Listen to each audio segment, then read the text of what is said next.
ਅੱਜ ਇੱਕ ਅਜਿਹੀ ਸ਼ਖਸੀਅਤ ਦੇ ਨਾਲ ਤੁਹਾਨੂੰ ਮਿਲਾਉਣ ਜਾ ਰਹੇ ਹਾਂ ਜੋ ਕਿ ਸਿੱਖੀ ਰੂਪ ਧਾਰਨ ਕਰ ਚੁੱਕੇ ਨੇ। ਜਾਟ ਅੰਦੋਲਨ ਦੇ ਵਿੱਚ ਤੁਸੀਂ ਉਹਨਾਂ ਨੂੰ ਵੇਖਿਆ ਹੋਵੇਗਾ ਕਿ ਹੁਣ मनोज कुमार तो मनोज सिंह दून जड़े ने बन चुके हैं। जब सिक्खी का लिटरेचर स्टडी किया तो मुझे ये समझ में आया कि भाई ये सिक्खी जो है ना, ये हमारे ट्रेड्स से, हमारे कल्चर से सबसे नज़दीकी रिलीजन है। तो जन्म मेरा हिंदू परिवार में हुआ, तो फिर हिंदू परिवार में जन्म होने के बावजूद इन्होंने मुझे जेल में क्यों डाल दिया। और वहाँ मैंने अरदास की कि मैं अगर आ जाता हूँ बाहर जेल से, मेरी जमानत हो जाती है, तो मैं सिक्खी में आ जाऊँगा। कैप्टिवेटिंग द सिंपल हार्टेड, संत जरनैल सिंह जी भिंडरवाला जी की बायोग्राफी थी, गैलेंट वॉरियर, डिफेंडर। तो इस तरीके से काफ़ी मेरे पास लिटरेचर आया, मेरे सिख फ्रेंड्स ने भेजा। सिक्खी में पॉजिटिविटी हमें मिली, जो हमें हिंदुइज्म में वो सिक्योरिटी नज़र नहीं आई थी, क्योंकि हिंदुओं ने तो हमें डाला था जेल। हरियाणा तो आज पंजाब से इंस्पिरेशन ले रहा है, पूरा वेस्ट उत्तर प्रदेश जो है वो पंजाब से सीखने की कोशिश कर रहा है जी। राजस्थान चाह रहा है कि भाई हम भी पंजाब की राह पे चलें, और पंजाब लालाओं के रास्ते पे चलेगा तो कैसे काम चलेगा। सत श्री अकाल, मैं तुहाडे नाल कमलदीप कौर। तां अज कई शख्सियतां दे नाल तुहानूं मिलाउण जा रहे हां, ਤਾਂ ਸੁਣ ਕੇ ਤੁਹਾਨੂੰ ਵੀ ਖੁਸ਼ੀ ਹੋਏਗੀ ਜਿਹੜੇ ਕਿ ਸਾਡੇ ਸਿੱਖ ਭਾਈਚਾਰੇ ਦੇ ਨਾਲ ਲੋਕ ਸੰਬੰਧ ਰੱਖਦੇ ਨੇ। ਅੱਜ ਇੱਕ ਅਜਿਹੀ ਸ਼ਖਸੀਅਤ ਦੇ ਨਾਲ ਤੁਹਾਨੂੰ ਮਿਲਾਉਣ ਜਾ ਰਹੇ ਹਾਂ ਜੋ ਕਿ ਸਿੱਖੀ ਰੂਪ ਧਾਰਨ ਕਰ ਚੁੱਕੇ ਨੇ। ਜਾਟ ਅੰਦੋਲਨ ਦੇ ਵਿੱਚ ਤੁਸੀਂ ਉਹਨਾਂ ਨੂੰ ਵੇਖਿਆ ਹੋਵੇਗਾ ਕਿ ਹੁਣ मनोज कुमार ਤੋਂ मनोज ਸਿੰਘ ਦੂਨ ਜਿਹੜੇ ਨੇ ਬਣ ਚੁੱਕੇ ਨੇ। ਬਹੁਤ ਬਹੁਤ ਸਵਾਗਤ ਹੈ ਜੀ। ਹਾਂਜੀ, ਵਾਹਿਗੁਰੂ ਜੀ ਖਾਲਸਾ, ਵਾਹਿਗੁਰੂ ਜੀ ਕੀ ਫਤਿਹ। मनोज जी, ਪਹਿਲਾਂ ਤਾਂ ਇਹੀ ਕੀ ਕਾਰਨ ਬਣ ਗਿਆ ਹੈ ਨਾ, ਕੀ ਲੱਗਿਆ ਤੁਹਾਨੂੰ ਵੀ ਸਿੱਖੀ ਰੂਪ ਧਾਰਨ ਕਰ ਲਈ? देखिए, मैं 2016 में जाट रिजर्वेशन मूवमेंट चली थी हरियाणा में, फेब 2016 में। उसमें मुझे फाल्सली इम्प्लीकेट किया गवर्नमेंट ने, और मैं जेल में रहा। तो 3 साल 9 महीने में जेल में रहा। केड़ी जेल च रहे? रोहतक सुनारिया जेल, जिसमें बाबा राम रहीम भी है। तो उसमें मैं रहा। तो वहाँ मैंने जब सिक्खी का लिटरेचर स्टडी किया तो मुझे ये समझ में आया कि भाई ये सिक्खी जो है ना, ये हमारे ट्रेड्स से, हमारे कल्चर से सबसे नज़दीकी रिलीजन है। और हिंदुओं ने तो मुझे जेल में डाला ही था, क्योंकि मोहन भागवत ने कहा जी आज 800 साल के बाद हिंदुओं की सरकार आई है। तो जन्म मेरा हिंदू परिवार में हुआ, तो फिर हिंदू परिवार में जन्म होने के बावजूद इन्होंने मुझे जेल में क्यों डाल दिया। उसकी वजह ये थी कि ये लोग हमको, जो एग्रीकल्चरिस्ट ट्राइब के लोग हैं, खासकर हरियाणा के जाट हैं जी, उनको ये हिंदू नहीं मानते। उनको केवल जब मुसलमानों के खिलाफ लड़वाना हो, सिखों के खिलाफ लड़वाना हो, तो हमको हिंदू प्रोजेक्ट करके और हमको आगे कर देते हैं। और जिन्ने भी जाट है, जिन्ने भी जाट, हमको एज ए कैनन फॉडर ये यूज कर रहे हैं। तो ये बात मुझे समझ में आई, और वहाँ मैंने अरदास की कि मैं अगर आ जाता हूँ बाहर जेल से, मेरी जमानत हो जाती है, तो मैं सिक्खी में आ जाऊँगा। विद इन ए मंथ मेरी जो है 7 केसेस में मेरी बेल होगी। 4 साल क्या 4 साल रही सी? 4 साल ਦੇ ਵਿੱਚ ਤੁਸੀਂ ਕਿਹੜਾ ਸਿੱਖ ਇਤਿਹਾਸ ਪੜ੍ਹਿਆ ਸੀ, ਕੀ ਕੁਝ ਪੜ੍ਹਿਆ? नहीं, मैंने काफ़ी बुक्स पढ़ी जी। कैप्टिवेटिंग द सिंपल हार्टेड, संत जरनैल सिंह जी भिंडरवाला जी की बायोग्राफी थी, गैलेंट वॉरियर, डिफेंडर। तो इस तरीके से काफ़ी मेरे पास लिटरेचर आया, मेरे सिख फ्रेंड्स ने भेजा, तो वो मैंने स्टडी किया जी। परिवार ਦੇ ਵਿੱਚ ਕਿਸੇ ਨੇ ਇਤਰਾਜ਼ ਤਾਂ ਨਹੀਂ ਜਤਾਇਆ ਵੀ सिक्खी रूप? परिवार में तो सभी ने मेरा वेलकम किया जी, क्योंकि मेरे फादर भी पंजाब यूनिवर्सिटी से, मतलब उन्होंने पोस्ट ग्रेजुएट वो रहे, तो इकोनॉमिक्स में। तो जिस वजह से उन्होंने भी पंजाबी कल्चर देख रखा था। और फिर हमारे परिवार में जितने भी पिछोकड़ था ना, वो सारा सिंगों का कोर का था। जैसे मेरी दादी राम कौर, मेरे दादाजी इंदर सिंह, नाना जी जो है रिसाल सिंह, फादर मेरे सुबे सिंह। तो मैं कुमार, मनोज कुमार कैसे हो गया? तो पिछला हमारा जो एंसेस्ट्री थी ना, वो तो देखा जाए तो इनडायरेक्टली वो नानक पंथी हमारी एंसेस्ट्री रही है। तो वहाँ मुझे ये प्रकाश हुआ कि सिक्खी जो है उसमें आना चाहिए। ਤੁਹਾਡੇ ਕਿਸੇ ਭਾਈਚਾਰੇ ਨੇ ਕੋਈ ਤੁਹਾਡਾ ਵਿਰੋਧ ਤਾਂ ਨਹੀਂ ਕੀਤਾ ਕਿ ਤੁਸੀਂ ਹੁਣ ਸਿੱਖੀ रूप धारण कर लिया? नहीं जी, हमारा भाईचारा, जैसे हमारा जो गोत है, दूहन गोत है जी, उसमें हमारी खाप है। जैसे हरियाणा में खाप पंचायतें होती हैं, वो रीजनल बेसिस पे भी होती हैं, वो कास्ट और गोत्रा बेसिस पे भी होती हैं। तो हमारी पूरी खाप पंचायत ने भी मेरा वेलकम किया। और मुझे खाप पंचायत के अंदर कुछ और भी हमारे गोत्र के दूहन थे, वो सिख मुझे मतलब उसमें नजर आए। अब जैसे ये हमारे गिल साहब हैं, तो इनका भी गिल जो है सिख भी हैं, गिल हिंदू भी हैं। तो हमारा तो वेलकम हुआ जी उस चीज में, किसी ने विरोध नहीं किया। ਕਿਹੜੇ ਸਿੱਖ ਆਗੂਆਂ ਦੇ ਨਾਲ ਤੁਹਾਡੀ ਗੱਲਬਾਤ ਹੋਈ ਹੈ ਜਾਂ ਕਿਸੇ ਪੰਥਕ ਜਥੇਬੰਦੀਆਂ ਦੇ ਆਗੂਆਂ ਦੇ ਨਾਲ ਗੱਲਬਾਤ ਹੋਈ, ਤੁਸੀਂ ਹੋਰ ਥੋੜਾ ਜਿਹਾ ਡੂੰਘਾਈ ਦੇ ਵਿੱਚ ਇਤਿਹਾਸ ਨੂੰ ਜਾਣ ਸਕੇ ਹੋ, ਜਾਂ ਕਿਸ ਤਰ੍ਹਾਂ ਦੇ ਸਿੱਖ ਜਿਹੜਾ ਸਾਡਾ ਸਮਾਜ ਹੈ ਕੰਮ ਕਰਦਾ, किस तरह ਦੇ समाज सेवी काम करते? देखिए जी, ये तो जो है सारा अच्छा ही काम मुझे नज़र आता है जी। और सिक्खी में पॉजिटिविटी हमें मिली, हमें मतलब एनर्जी मिली, और सिख हमें ये मिला कि भाई अगर कोई भी हमारे साथ कोई दिक्कत होगी तो पूरी सिख कम्युनिटी हमारे साथ खड़ी है, जो हमें हिंदुइज्म में वो सिक्योरिटी नजर नहीं आई थी, क्योंकि हिंदुओं ने तो हमें डाला था जेल में। ਕਿਹੜੀ ਚੀਜ਼ ਤੋਂ ਲੱਗਿਆ ਤੁਹਾਨੂੰ ਵੀ ਸਿਕਿਉਰਿਟੀ ਸਾਨੂੰ ਸਿੱਖੀ ਦੇ ਵਿੱਚ ਮਿਲ ਸਕਦੀ? नहीं जी, प्रेम इतना हमें नजर आया ना जी। अब आप एक चीज देखो, हम हिंदुओं के अंदर तो हम जो है किसी मंदिर का जितने शंकराचार्य हैं उसमें एक कास्ट के अलावा तो कोई और है ही नहीं जितने शंकराचार्य हैं। और हिंदुओं के अंदर तो जाटों को जैसे शूद्र कहा गया, जैसे मैंने अपनी जन्म कुंडली बनवाई ना, उसमें लिखा कि वर्ण शूद्र गण राक्षस। और जो है सिक्खी के अंदर ये जात पात नहीं है, इस तरीके से कास्टिज्म का हायरार्की नहीं है। और तो प्रेम है ना जी, यहाँ पे तो प्रेम होगा तो एक यूनिटी भी रहेगी। तो इस लिहाज से मुझे ये चीज नजर आई।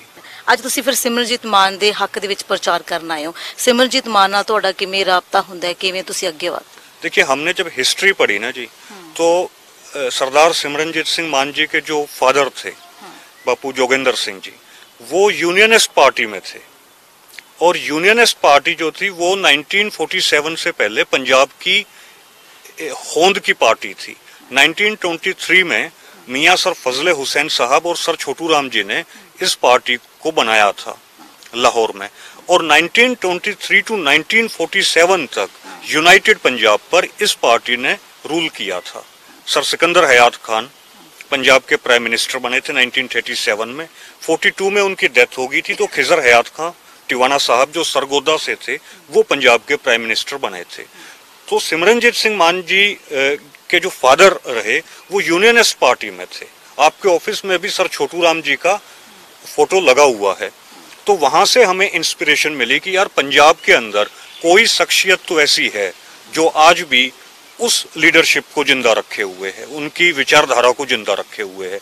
तो हमने 2015 में सर छोटू राम और मियां सर फजले हुसैन साहब की आइडियोलॉजी को लेके एक ऑर्गेनाइजेशन फ्लोट किया था, यूनियनिस्ट मिशन, क्योंकि हम भी उस आइडियोलॉजी से जुड़े हुए हैं। तो जिस वजह से ये हमें विचारों की समानता नजर आई। अच्छा, सेकंड, पंजाब के अंदर से जो सर छोटू राम जी की जो लड़ाई थी और उस जमाने की लीडरशिप की जो लड़ाई थी, वो लड़ाई थी मनी लेंडर्स के खिलाफ, वो लड़ाई थी पंजाब में लालाओं के खिलाफ।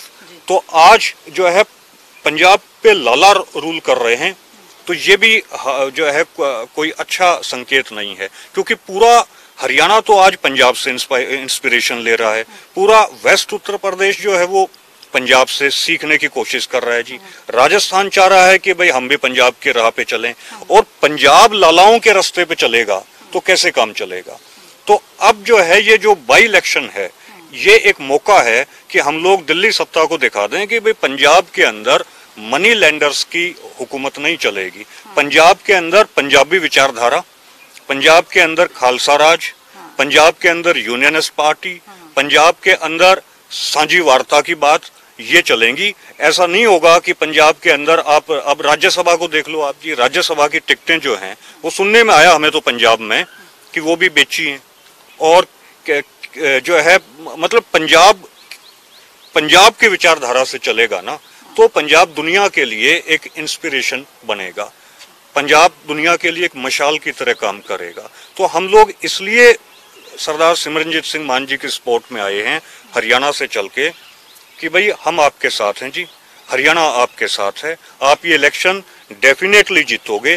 और ये जो लगाम जो है ना इन जो मनी लेंडर्स के ऊपर, लाला केजरीवाल के ऊपर, ये आप लगाएंगे। मनोज जी, ਹੁਣ ਆਪਾਂ ਵੇਖਦੇ ਆ ਜਿਵੇਂ ਹਰਿਆਣਾ ਤੇ ਪੰਜਾਬ ਨੂੰ ਕਦੇ ਨਾ ਕਦੇ ਪਾੜਨ ਦੀ ਗੱਲਾਂ ਉੱਠ ਜਾਂਦੀਆਂ, ਐਸਵਾਈਐਲ ਦਾ ਮੁੱਦਾ ਅਕਸਰ ਹੀ ਉੱਠ ਜਾਂਦਾ।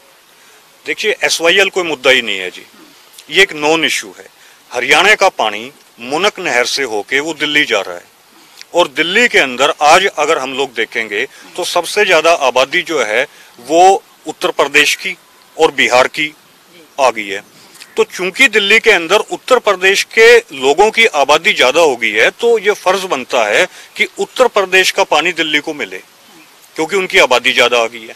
लेकिन हरियाणा का पानी मुनक नहर से होके दिल्ली में जा रहा है, तो हम तो अगर हमें पानी की जरूरत होगी तो हम मुनक नहर का पानी रोक देंगे। किसान आंदोलन में भी हमने पानी रोक दिया, जाट आंदोलन में भी हमने पानी रोका था। भविष्य में भी हमें जरूरत होगी, हम ऐसा फील करेंगे तो हम दिल्ली का पानी रोक देंगे। पंजाब के पास तो खुद पानी की कमी है जी। पंजाब का जो ग्राउंड वाटर लेवल है वो तो बहुत नीचे जा चुका है। तो ये तो चाह रहे हैं कि भाई हम पंजाब से लड़ें और जो है आपस में फूट पड़े। मैं तो ये कहता हूं कि अगर हरियाणा पंजाब एक हो जाएं, हम लोग आइडियोलॉजिकली एक हो जाएं, तो पानी की तो कोई कमी नहीं है। हम तो गंगा के दरिया का पानी पंजाब में ले आएंगे जी। भागीरथ जो था ना, वो तो लाया था एक, मतलब कि माइथोलॉजी में पानी, भागीरथ था ना नाम उसका भाई साहब। हाँ, वो तो माइथोलॉजी में पानी लाया था, हम हकीकत में पानी लेके आ जाएंगे गंगा का। लेकिन अगर हरियाणा पंजाब एक हो, इनको आपस में फाड़ने की कोशिशें हुई हैं, पॉलिटिक्स ने ये कोशिश की है। लेकिन अब जो है ना, किसान मूवमेंट के अंदर अब समझ में आ गया है सभी को कि भाई हमें आपस में मिल के चलना होगा, क्योंकि हरियाणा जो है वो बेसिकली तो हरियाणवी पंजाब है। हम लोग 1966 से पहले पंजाब का हिस्सा थे, तो हमारी और 5000 सालों से हमने इकट्ठा संघर्ष किया है। बाबा बघेल सिंह जी आए, दिल्ली फतेह की, तो हरियाणवी पंजाब ने उनका साथ दिया। और हमको जो जमीनें दी, बाबा बंदा सिंह बहादुर जी ने हमें जो है जमींदार बनाया, तो उनके साथ भी हरियाणवी पंजाब के लोग लड़े। तो हमारा तो इकट्ठा साझा इतिहास है, हमको कोई अलग नहीं कर सकता। SYL जैसे पैटी इश्यूज को, नॉन इश्यूज को उठा के जो है अब इनकी दाल गलने वाली नहीं है। ਤਾਂ ਇੱਕ ਪ੍ਰਵੀਨ ਜੀ ਵੀ ਹੈਗੇ ਨੇ, ਇਹ ਵੀ ਜਿਹੜੇ ਹੈਗੇ ਨੇ ਸਿੱਖੀ ਇਹਨਾਂ ਨੇ ਧਾਰਨ ਕੀਤੀ ਆ, ਕੀ ਮਨ ਚ ਆ ਗਿਆ ਜੀ? किसान आंदोलन जो चला जी, उसमें मैं सिक्खी से ज़्यादा प्रभावित हुआ। और जो सिक्खी का जो नेचर है वो सबको साथ लेके चलने का, उससे प्रभावित होकर मैं सिख बन गया जी। ਕਦੇ ਕੋਈ ਇਤਰਾਜ਼ ਪਰਿਵਾਰ ਵੱਲੋਂ, ਭਾਈਚਾਰੇ ਵੱਲੋਂ? नहीं, कोई एतराज़ नहीं जी, क्योंकि हमारी जो जड़ें हैं ना, हमारे पूर्वज जो हैं वो पंजाब से गए हुए हैं, तो वो जो पुरानी जड़ें हैं वो भी हमें जोड़ती हैं जी। ਤੁਸੀਂ ਵੀ ਬਾਈ ਜੀ ਸਿੱਖੀ ਧਾਰਨ ਕੀ, ਕੀ ਨਾਮ ਹੈ ਜੀ ਤੁਹਾਡਾ? पवन सिंह छिल्लर। ਕੀ ਤੁਹਾਡੇ ਕੀ ਮਨ ਚ ਆਇਆ?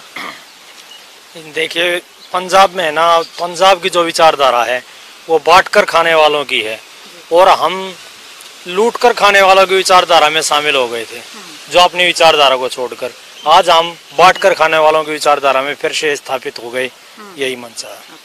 ਤਾਂ ਇਹ ਹੈਗੇ ਨੇ ਸਾਰੇ ਹਿੰਦੂ ਵੀਰ ਹੈਗੇ ਨੇ, ਜਾਟ ਵੀਰ ਹੈਗੇ ਨੇ, ਜਿਹੜੇ ਹਰਿਆਣਾ ਦੇ ਰਹਿਣ ਵਾਲੇ ਨੇ ਤੇ ਸਿਮਰਨਜੀਤ ਮਾਨ ਦੇ ਹੱਕ ਵਿੱਚ ਪ੍ਰਚਾਰ ਕਰਨ ਦੇ ਆਏ ਨੇ। ਤਾਂ ਸਭ ਤੋਂ ਵੱਡੀ ਗੱਲ ਹੈ ਕਿ ਸਿੱਖੀ ਤੋਂ ਕਿਵੇਂ ਪ੍ਰਭਾਵਿਤ ਹੋ ਕੇ ਸਿੱਖੀ ਜਿਹੜਾ ਰੂਪ ਧਾਰਨ ਕੀਤਾ ਇਹਨਾਂ ਨੇ। ਤਾਂ ਬਹੁਤ ਸਾਰੀਆਂ ਗੱਲਾਂ ਦੱਸੀਆਂ ਨੇ ਕਿ ਕਿਵੇਂ ਸਿੱਖੀ ਤੋਂ ਪ੍ਰਭਾਵਿਤ ਹੋਏ, ਜਿਵੇਂ ਸਿੱਖਾਂ ਦੇ ਵੱਲੋਂ ਜਿਹੜੀ ਸੇਵਾ ਕੀਤੀ ਜਾਂਦੀ ਹੈ, ਸਮਾਜਿਕ ਸੇਵਾ ਦੀ ਗੱਲ ਕਰੀਏ ਉਹ ਕੀਤੀ ਜਾਂਦੀ, ਕਿਸ ਤਰ੍ਹਾਂ ਪ੍ਰਭਾਵਿਤ ਹੋ ਕੇ ਇਹਨਾਂ ਦੇ ਵੱਲੋਂ ਸਿੱਖੀ ਜਿਹੜੀ ਧਾਰਨ ਕੀਤੀ ਗਈ। ਫਿਲਹਾਲ ਕੈਮਰਾਮੈਨ ਵਿਨੇ ਦੇ ਨਾਲ ਕਮਲਦੀਪ ਕੌਰ, ਸੰਗਰੂਰ।